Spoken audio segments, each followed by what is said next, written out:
Зурабович, в средствах массовой информации опубликовано сообщение о возбуждении Следственным управлением МВД по городу Сочи уголовного дела в отношении 3 граждан Абхазии. Вы могли бы прокомментировать его? Сегодня мы отмечаем День Конституции Республики Абхазия. В соответствии с одним из фундаментальных принципов, закрепленных в основном законе нашей страны, граждане Республики Абхазия не подлежат выдаче другому государству для уголовного преследования.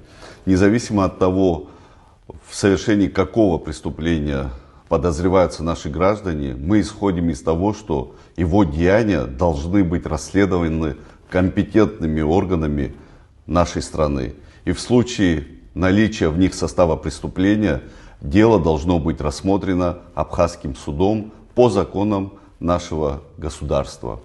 Это является одним из элементов государственного суверенитета, при котором Конституция Абхазии не позволяет другим государствам осуществлять правосудие в отношении наших граждан. Ни один гражданин Абхазии ни при каких обстоятельствах не будет выдан иностранному государству. И точка.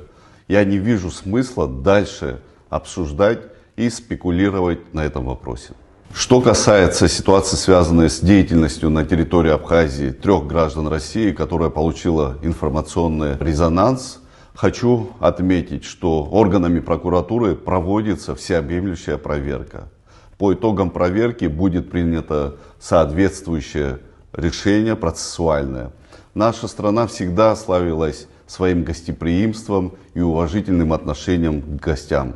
Вместе с тем, иностранные граждане, посещающие Абхазию, должны соблюдать Конституцию Абхазии, уважать суверенитет, уважать традиции нашего народа.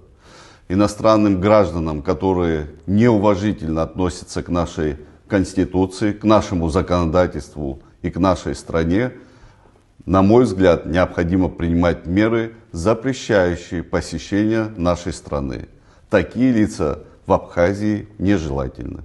Роберт, Абхазия является правовым государством, государством закона. В этой связи все должны понимать, что законность и правопорядок невозможно устанавливать неправовыми методами. Общество, в котором начинает преобладать самоуправство, скатывается к состоянию произвола, тем самым нанося непоправимый урон Конституции и государственному суверенитету. Если мы хотим, чтобы наш суверенитет, нашу государственность уважали в мире, то мы сами в первую очередь должны уважать и соблюдать законы нашей страны. Перед законом мы все равны. Соответственно, правоохранительными органами Абхазии будут установлены все обстоятельства, произошедшие 5 ноября текущего года. Дана им будет правовая оценка и степень ответственности лиц, принимавших в них участие. Все необходимые поручения правоохранительным органам уже даны. Хотел бы добавить, неосторожные слова, ошибки, возможные нарушения закона, совершенными отдельными гражданами как Российской Федерации, так и Республики Абхазия, не могут быть поводом для попыток поставить под сомнение взаимное уважение и добрососедство народов Абхазии и России. Стратегическое отношение между нашими государствами. Уверен и убежден в этом.